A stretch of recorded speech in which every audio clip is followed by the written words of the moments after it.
On June 28th, 1974, my grandfather, my grandmother, and my aunt were driving along this street.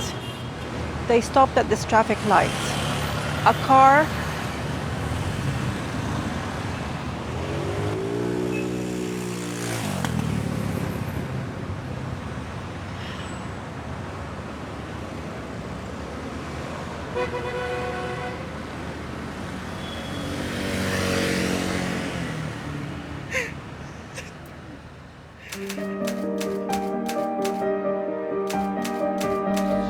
تم اغتيال وزير خارجية اليمن السابق السيد محمد نعمان. قلت له لا تذهب إلى بيروت. قال لي تعال إلى بيروت. قلت لا، أنا لا أريد أعود في صندوق. Murder in Beirut of former Yemen Arab Republic foreign minister and presidential advisor Mohammed Nouman has created profound shock. ما حدش سمع أصلاً إن في رصاص لأنه المسدس كان كاتم للصوت. I think if Muhammad had lived another 20, 30 years, Yemen would have been a totally different country. 5 bullets were fired from this car that landed in my grandfather's chest. He was exceptional. Why to leave him alive?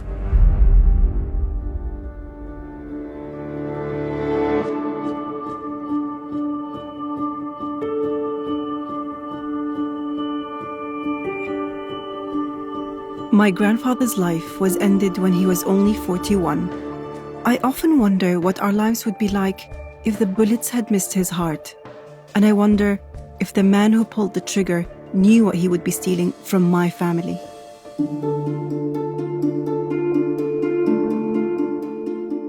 مرح، متفتح، بنتكلم، بيحفز تفكيرك وكيف نمط تفكيرك وكيف نمط اختلافك حتى كيف تختلفي مع الآخرين. من الذي كان يرعى الأسرة كلها؟ محمد أحمد نعمان الأب.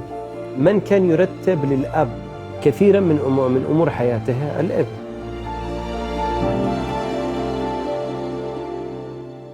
To understand the circumstances surrounding my grandfather's death, we need to peer back into history.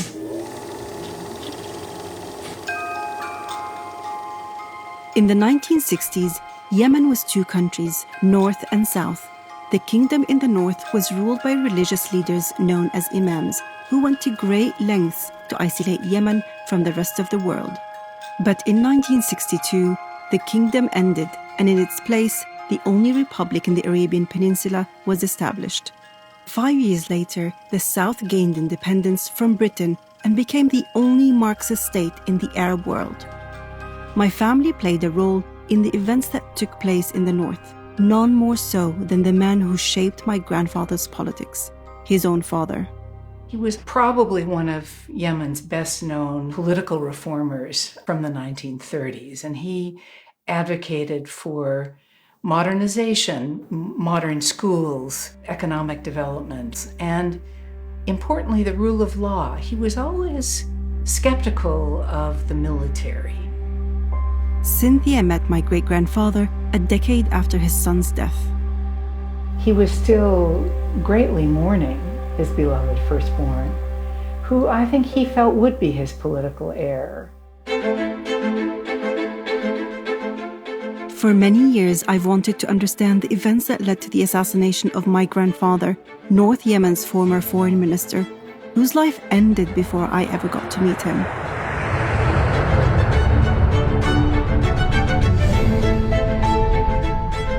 Lebanon was a second home for my family, and it's where my grandfather was assassinated.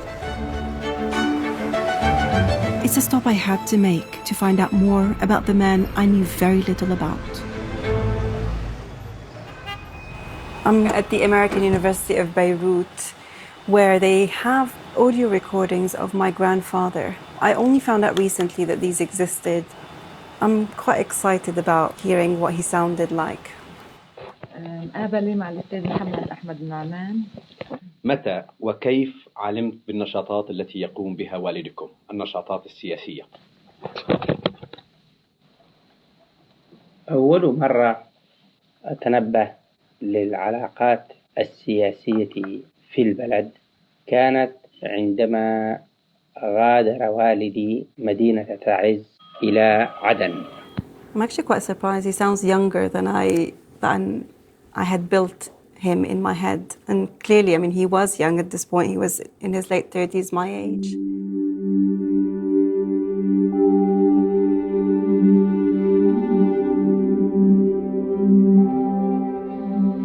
والدي عندما قرر الهجرة إلى عدن كنت يومها في 11 من العمر، وقد ترك خطابا للإمام أحمد الذي كان وليا للعهد، وأوصى بأن أتولى تقديم الخطاب. كان هناك عمه، وقد قرر أنه من الأفضل ألا أتولى تقديم الخطاب خشية احتفاظ بي لديه كرهينة، كما هو الحال بالنسبة لمن يتمردون على الدولة.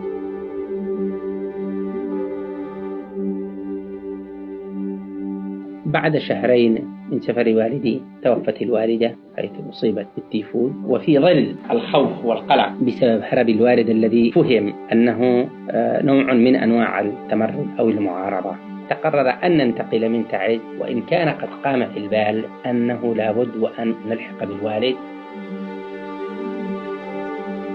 مع أخي عبد الرحمن، وأذكر أننا اتفقنا في الطريق أن نفتعل حوارا يبعد كثيرا عن أسرتنا حتى لا يسمع أحد ويعرف من نحن ويلقي القبض علينا. قضينا يوما كاملا نسير على الأقدام من قريتنا إلى أن وصلنا الحدود العدنية. كل هذه الصور لا تزال في ذهن الإنسان حتى اليوم. It seems that those challenging early experiences led to a very driven man who wanted to pave a different path for Yemen, away from authoritarian rule.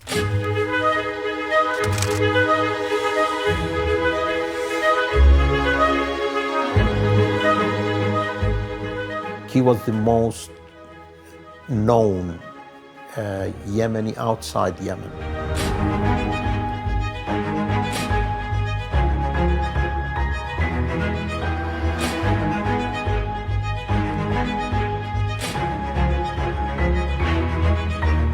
He's a Yemeni coming from a country that doesn't exist in the minds of journalists. He made it matter to them. Yeah. He made Yemen in the spotlight. A Yemeni diplomat himself, Mustafa understands how different his brother's dream was to Yemen's reality. Before he left to Beirut and being killed, he was calling, he said, why don't we listen to music, Yemeni traditional music, more than listening to the shots of rifles in the streets? Why shouldn't we just enjoy the music? But nobody wanted to.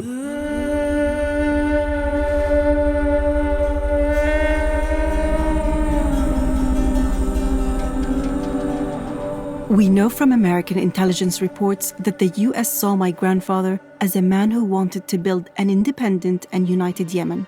But this was an era of high drama. To place the story globally for you, in the early 70s, the world was still polarized by the Cold War.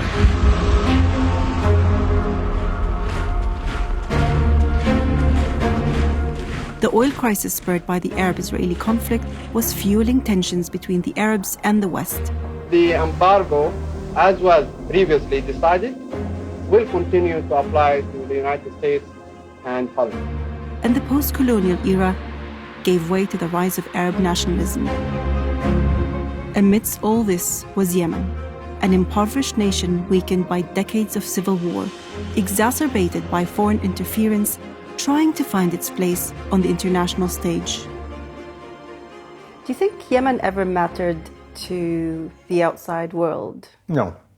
We are very important and very crucial because we are next to 12 million barrels a day to Saudi Arabia. And this is why the world is looking into Yemen as part of a Saudi dilemma. It's not because we are Yemen.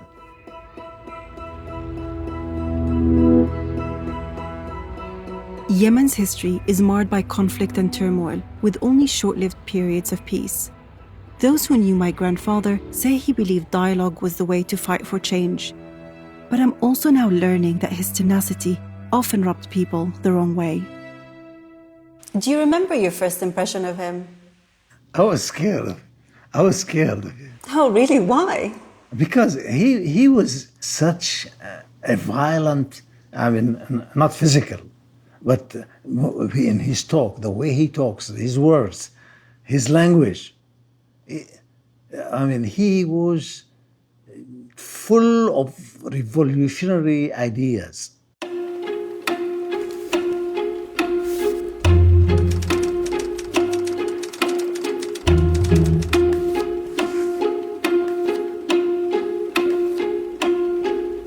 We used to call him, and I don't agree with this terminology, al-ghawba.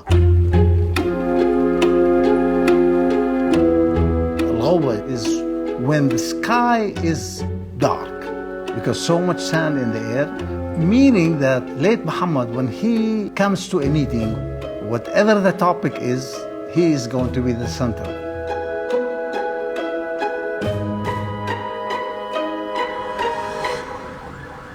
I'm slowly piecing together an image of a determined man who pushed hard for the vision he had for Yemen, despite the trail of enemies he left behind.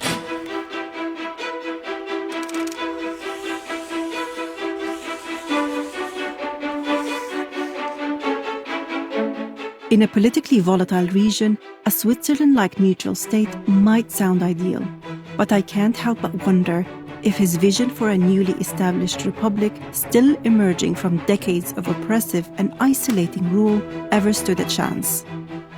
ولكن ظللنا دائما نقول لن نحل المشكلة في بلادنا إلا بأيدي، فإنهم لن يقووا على استيعاب الصورة اليمنية. My grandfather talked about Yemenis determining their own fate. But in this very divided era of East versus West, all parties had to choose a side.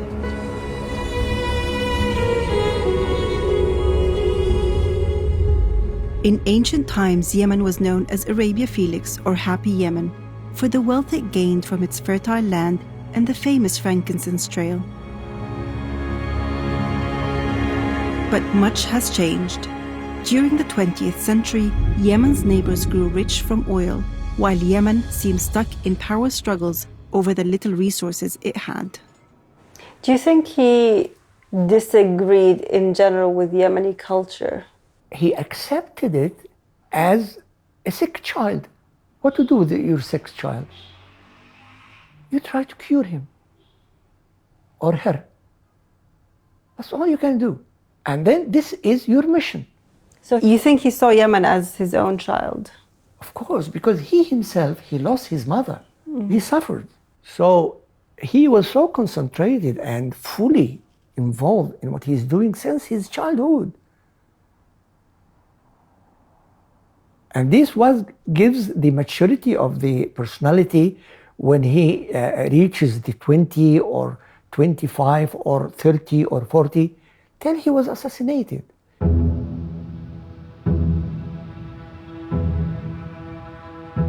2 weeks before my grandfather was assassinated, key events took place in Yemen. This is what I know. June 11th, 1974, Mohammed Nauman leaves Yemen on an official trip to Iraq, carrying with him important documents. But first, he makes a stop in Lebanon to see his family.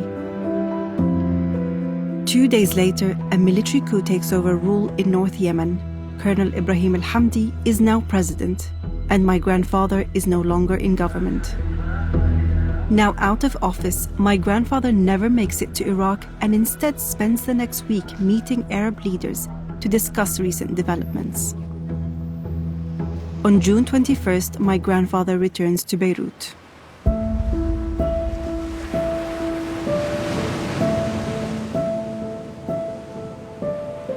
Retracing my grandfather's steps has brought me closer to him in many ways, and closer to the truth, but I still need to unlock the key moments of his final week.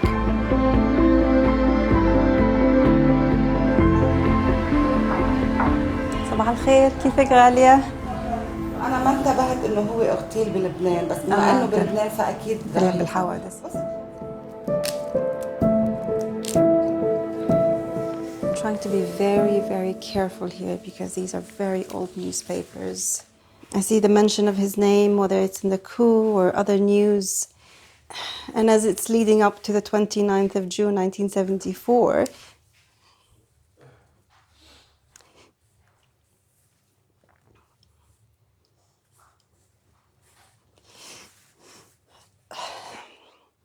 I'm sort of hoping that there's a different ending to this.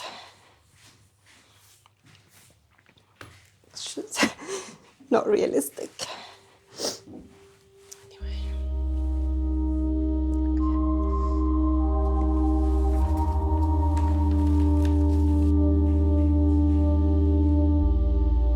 There's a mention in an article about witnesses who said they couldn't identify the shooters because they fled in a car in the opposite direction. I know the chances of finding witnesses who remember an incident from 50 years ago are very slim.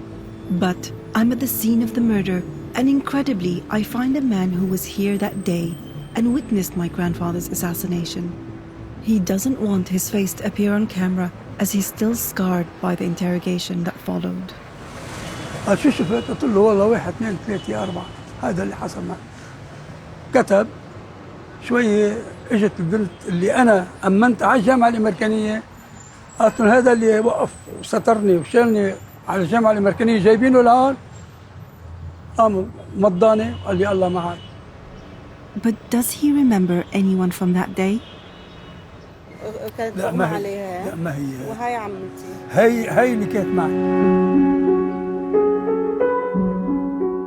My aunt was in the car with my grandmother and grandfather when the bullets penetrated his body. It's a fact I only found out about recently. This is the first time she's ever spoken to me about it. ما حدش سمع أصلاً إن في رصاص. أنا ظنيت إنه الزجاج ناثر لسبب ما، لأنه المسدس كان كاتم للصوت، فما حدش أدرك أصلاً إن في حادثة. شوي بتشفط سيارة وبسمع طق طق طق بتعطوا مثل الطيقات بالضبط، فزيت بدي لمه بلاقي حرمة نازلين عم تقول قتلونا قتلونا، دخيل الله قتلونا. لاحظت إن ما حدش جاي يسعفنا، ففتحت الباب ونزلت اتصل بالتليفون للإسعاف. احترنا شو بدنا نعمل؟ الحرمة على الإسعاف تفضل يا أختي، أخذت التليفون أنا اتصلت أول شيء تفضلي احكي. التليفون ما ردش، فرجعت لقيت السيارة اختفت. بيمرق شخص شوفير بحط الجريح بالسيارة وبلف وبينزل على الجامعة.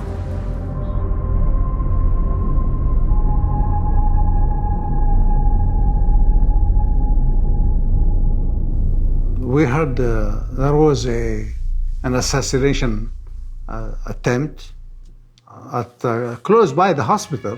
The emergency crew brought a person that was covered with blood all over his body, and we were trying to save his life. Finally, we realized it's too late. I didn't even realize who was the person. As soon as I saw the name and looked close to the face, I collapsed.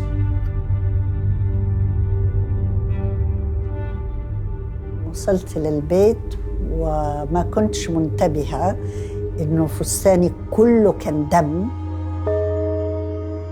رحت للبيت لقيت جدي بيتعشى وبيسمع الأخبار. بعد قالوا انتهت الأخبار، تانا خبر عاجل. تم اغتيال وزير خارجية اليمن السابق السيد محمد نعمان. سكت، ما رفعش راسه ولبس. جاءت له مكالمات كثيرة جدا، ونزلت أنا وهو للمستشفى. فجدي دخل عند الوالد.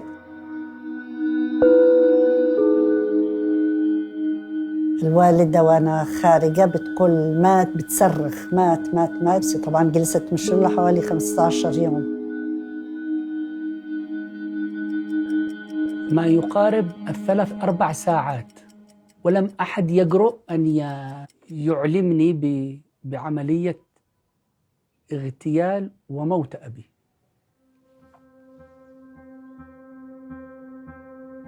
I asked them to see him for the last time. Then they withdrew, and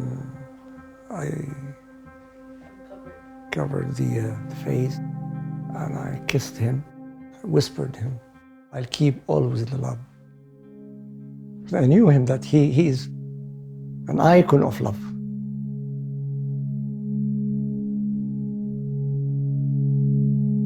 من يوم ما فاتني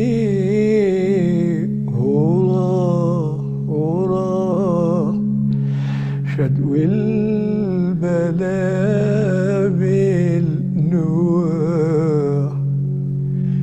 والورد لونه لون الحجرة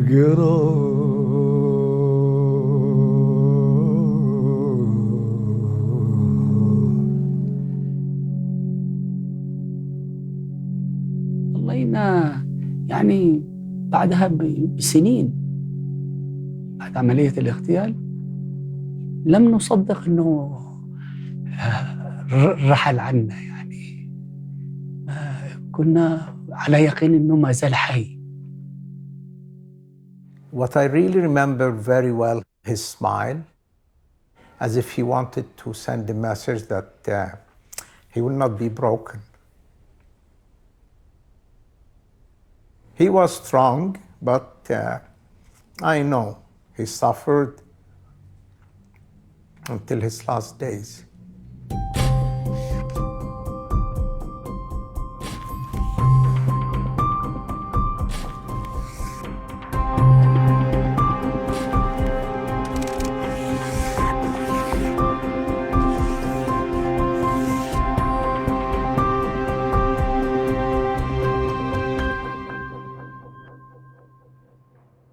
As I got to know my grandfather, I started to feel his presence and influence on my life.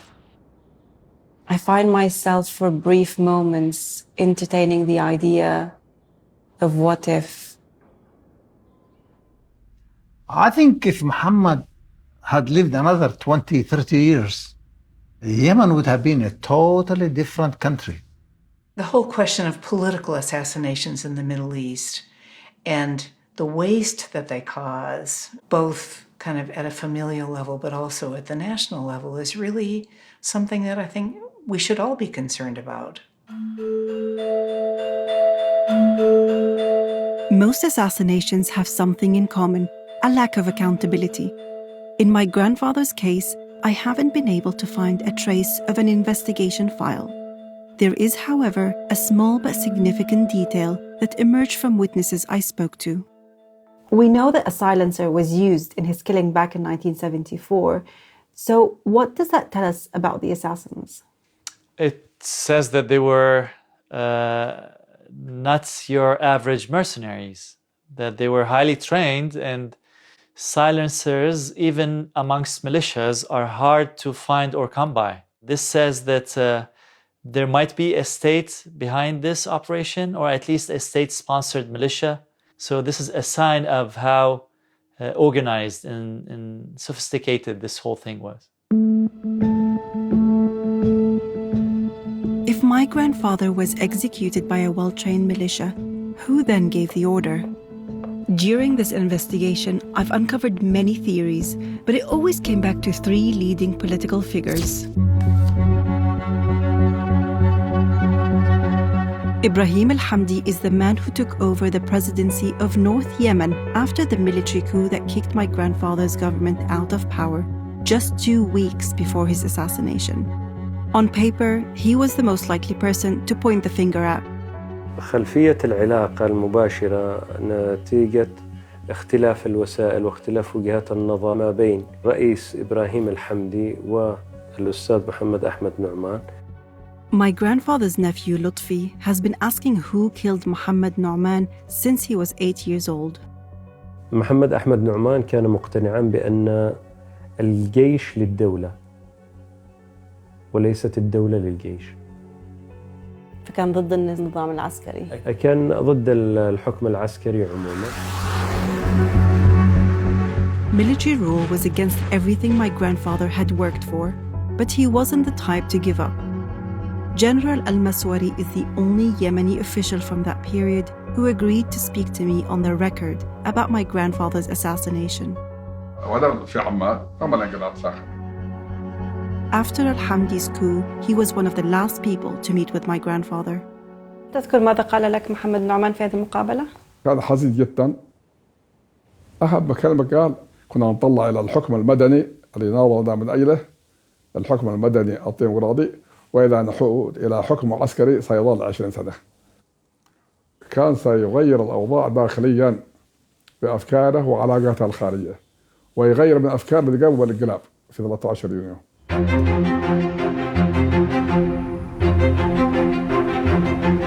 To find out what my grandfather did after the coup, I'm going to a university in the south of France where my family archives are held. There are a lot of archives. So, please. There are hundreds of old documents here which my father has been helping to sort, but only a fraction have been categorized so far. I can't work on these archives until they are catalogued and digitalized. Among these documents are my great-grandfather's diaries. Muhammad's father was very diligent at keeping detailed records. Here I find entries from when al-Hamdi took over North Yemen.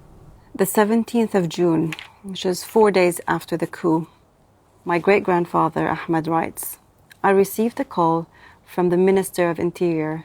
He complained in the name of President Ibrahim al-Hamdi of Muhammad's activities in the media. Now clearly Ibrahim al-Hamdi was threatened and felt that Muhammad was moving against him in the media where he was really influential.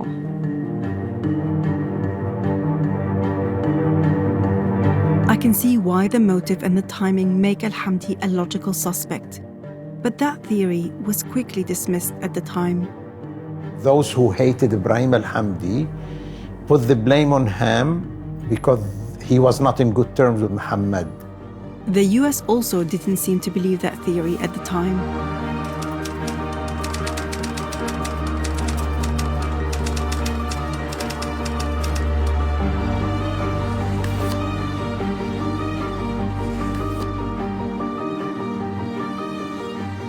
Al-Hamdi is a popular reforming figure in Yemeni history, and carrying out assassinations were very out of character for him. He came to power in a bloodless coup and ruled North Yemen for 3 years before he himself was assassinated.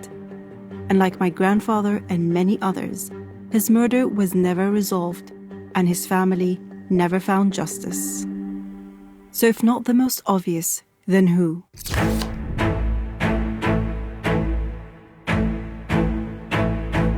It's probably helpful at this stage to remind you of an important detail from earlier.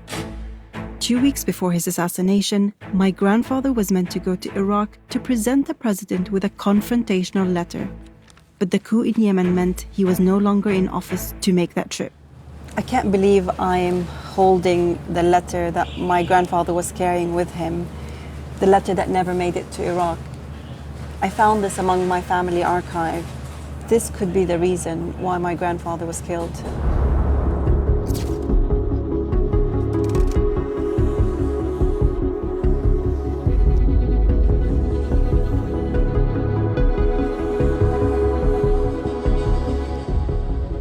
The letter accuses Iraq of meddling in North Yemen's affairs and threatening its stability.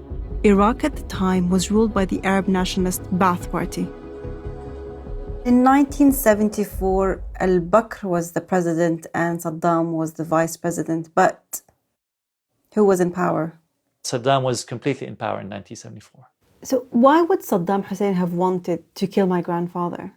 If, like we think, that the message was being carried to Iraq, then we have to expect that Saddam was trying to intercept the message before it found its way to al-Bakr. And of course, Saddam wouldn't want to kill someone on his own turf because that'll be all on him. So that's what makes Beirut an ideal spot for that crime.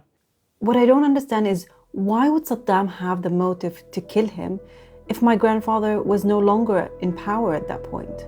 One thing you need to always remember about Saddam was that his claim to fame was violence. If anyone threatened him, by half a percentage point. He'd take them out.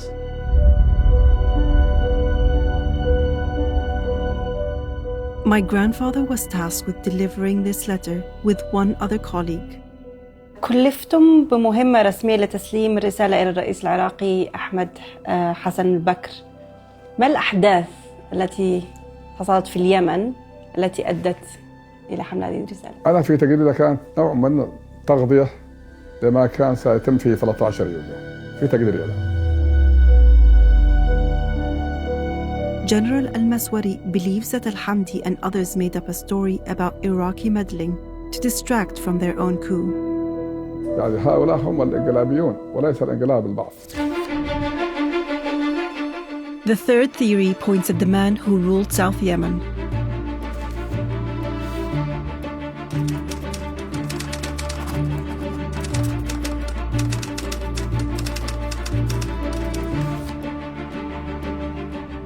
My grandfather, who stood on the other side of the socialist ideology, played a key role in several negotiations which the Southerners believed threatened their strategic interests. His involvement in one particular case would later be used against him. معاهدة الطائف كانت بعد حرب 34 يعني طبعا وقعت الاتفاقية بين اليمن والعربية السعودية. This border treaty between Saudi Arabia and North Yemen was endorsed by my grandfather almost 40 years later to continue the peace between the two countries.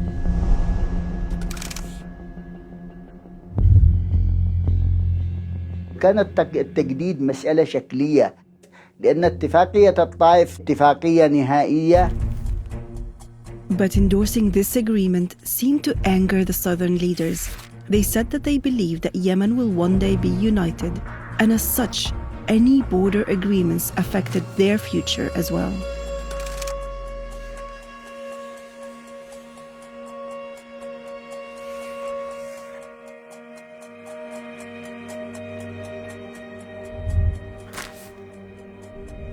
Abdullah al-Hajri was another Yemeni politician who endorsed that same agreement. He was shot in a car in London 3 years after my grandfather's assassination. There were speculations that tied the two murders. هذه كان من الأعذار والمبررات الغاية التفاهة. Abdel Bari Tahir is one of Yemen's most highly regarded independent journalists. He remembers the events from that period clearly. هي تغطية للاغتيال لشخصية خطيرة. كان رجل يمتلك ذكاء وعبقرية فذة ونادرة، وكان يبدو هناك ترتيب ما بين اليمن بشطريها، ما بين العراق أيضا، لاغتيال الرجل لأن إحدى العقبات أمام حكم القبيلة والعسكر. I tried to reach out to southern officials from the time to find out more about their relationship with my grandfather, but none would agree to an interview. بس ما حد فيهم رضي إنه يتكلم معي خالص في الموضوع هذا، ليش برأيك؟ المشكل أن كل الأطراف مشتركة، ولما يشتركوا في جرائم من هذا النوع لا أحد يجرؤ على الكلام.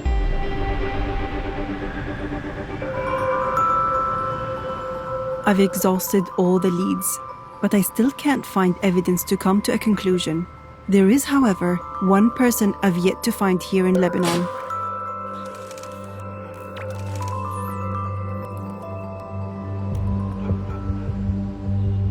ليكي وصلت ل2 شاكر نصيف بس طلعوا ما خصهم بالحادثة. But I haven't been able to find a trace of him, which makes me wonder whether he survived the attack. I thought Lebanese newspapers might have followed up after my grandfather's assassination. But despite his murder having made the headlines, I was surprised there was nothing further on any investigation. But curiously, a week after my grandfather's death, a prominent Lebanese journalist and close friend, Michel Abu Jawde, was kidnapped. Michel's articles had huge influence and sway across the region. He was eventually released and immediately after gave this interview. Did the kidnappers find criticism with your articles that you have written? Yes, and they were asking me about Mohammed Nouman and so forth. Michel passed away 30 years ago. I've come to meet his family, to ask them what they might know. تحقيق مع ميشيل من قبل الخاطفين سئل كثير عن موضوع محمد النعمي. And before he was kidnapped, he was trying to find out who killed him. أكيد كانوا عارفين شيء. التقوا هيدا النهار أنا ما بنسى بحياتي، التقوا الظهريات حوالي 3 ساعة مع بعضهم بالمكتب، مسكر المكتب، قال لي ممنوع حدا يدق علي. اثنيناتهم ما كانوا مرتاحين. في شيء مبلغ لجدك وفي شيء مبلغ لميشيل حول أوضاع آدمي، والدليل دفعوا الثمن خلال أسبوع اثنيناتهم. Michelle's family don't believe both incidents are directly linked, but these two liberal Arab men who had regional influence seem to threaten powerful movements across the region. اللي قتله هو اللي قتل العالم العربي. مقتل جدك، خطف ميشيل، تدمير لبنان، خطة محكمة لإنزال العرب إلى القرون إلى الظلام. هيدا جيل ما بيتكرر.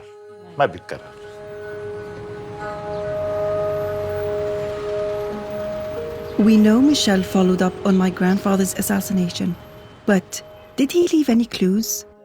His family are giving me access to his old documents. It's here. والله لو طلبت مليار. Oh my God. This is the investigation file investigating my grandfather's assassination in Beirut in 1974. We've been looking for this for months and months and months.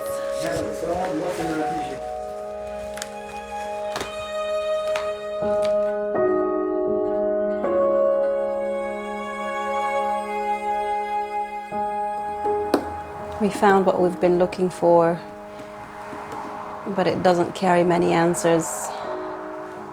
Just more questions. And how did they close this investigation? What was the conclusion? That doesn't seem to be in the file. I spent hours sifting through old handwritten documents. There were many details that didn't add up to much, and an investigation that seemed to wrap up with no conclusion. But I did find one statement that I've been looking for. Remember the friend who was driving the car when my grandfather was shot?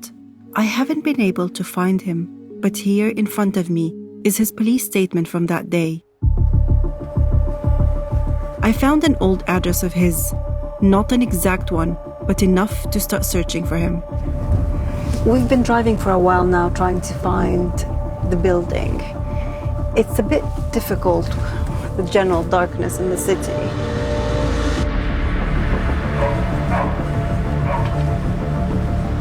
We've found the building where Shakir Nassif used to live.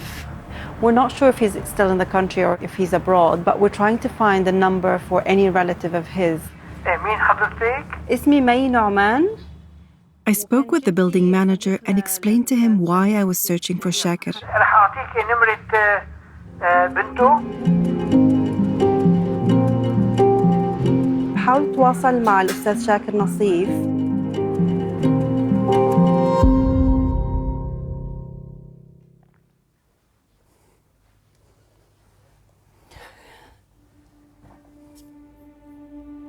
This is it. The interview I came to Lebanon for, only to find the person I've been searching for all the way in Canada. I'm hoping he will be able to fill the gaps in the story. وصلني برقية أو تليفون أو شيء من جدك المرحوم محمد، وبيقول لي أنا واصل على طيران الميدل إيست الساعة كذا. تاني يوم طلعت أنا درج الطيارة ونزل، سلمنا عليه وأخذته وطلعت أنا وياه. رحت وصلته على البيت، قلنا له إنه في عزيمة، قال أي بنروح. طلعت بسيارتي BMW بيضاء، ركبنا بالسيارة ومشينا تقريبا 200 متر. كان يوم الله يرحمه جدك قاعد جنبي وأنا عم بسوق، ستي كانت قاعدة وراه. وصلنا على نقطة في إشارة، ما شفت إلا سيارة قربت، وقفت الشباك على الشباك، الله يرحمه جدك قال لي نار نار نار. نزلت راسي تحت الدركسيون السيارة، لقيت راسي بإيدي، بعدين سمعت عم بقول رصاص وما عدت وعيت أنا. Shakir was shot several times in his hands and stomach. He survived thanks to the man who rushed the car to the hospital. بقيت بالمستشفى أنا تقريبا أسبوع، ما عرفت شو صار، لأن إجا لعندي ابن عمي بقول له لابن عمي دخلك كيف صار الأستاذ محمد؟ قال لي ليش أنت ما عرفت؟ توفي لحظة إطلاق الرصاص لأنه أصيب بالقلب. It's really hard to ask people to remember such traumatic events, and I'm grateful that he opened up. But he later tells me that his family didn't want him reliving this story. وكيف جرى التحقيق في عملية الاغتيال بعدها؟ عملية الاغتيال ما صار فيها تحقيق. لا ما صار. كيف ما حققوا فيها؟ هيك سؤال جواب، انتهت الموضوع بهالشكل. بهذيك الأيام ما كان ممكن واحد يعطيه 50 ليرة لبناني، يروح يقول له اقتل لي 2، هودي 2 اقتل لي هون، وياخذ فرد بقوصهم وبيمشي. هل تعتقد إنه في أمل بالنسبة لتحقيقي أنا في الوصول إلى الحقيقة؟ لا ما بعتقد أبداً. ما إذا شاءت الظروف والأيام إنه نلتقي، يمكن في شغلات بذكر لك إياها بتشوفي إنه الأمور كتير متشابكة مع بعضها. 3/4 اللي كانوا على علم بهالموضوع كله مات، ولما بيموت الإنسان بيموت كل شيء معه.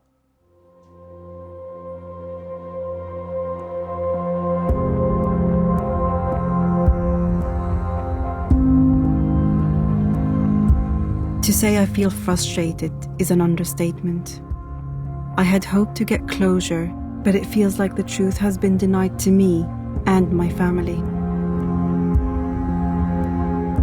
Our history is full of half-truths, and these gaps in our narrative can be dangerous if we fill them with assumptions instead of facts. So where does this leave families like mine? In an uncomfortable place somewhere between acceptance and defiance. But as for me, my quest for finding out what happened to my grandfather won't end here.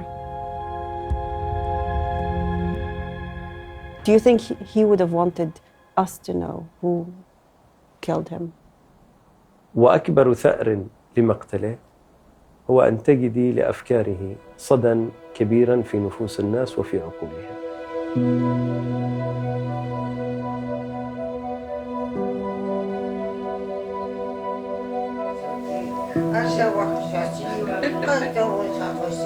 آسيا، أهم درس تعلمتي من جد محمد؟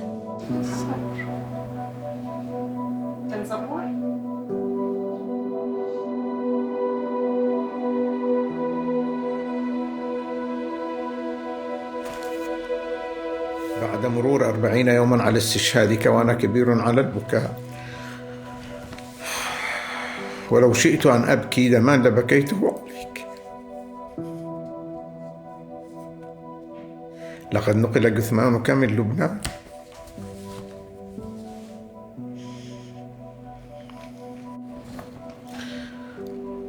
لتدفن في اليمن في وطنك الحبيب،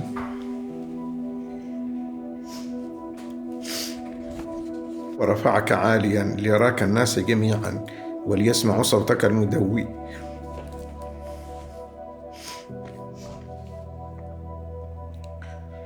الذي ظل ينادي بالحوار وصلى عليك شعبك.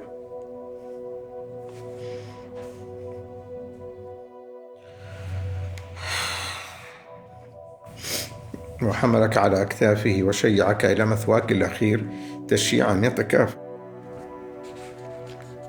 مع حبك له، ففي ذمة الله وفي رحمته ورضوانه.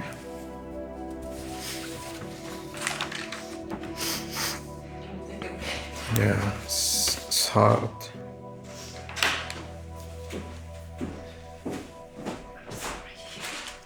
حاسة إني بقلب عليكم جوايا. It's okay. It's okay. It will be fine. الله يعينك. At least we knew him.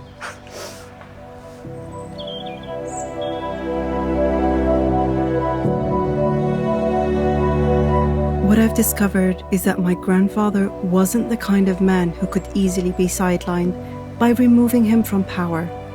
His influence was far-reaching, and his voice echoed beyond the borders of Yemen. In the end, a bullet was the only way to silence him. I don't know if Yemen's future would have been different had my grandfather lived. But what is certain is that for us, his family, the short life he lived mattered, and his absence is still deeply felt.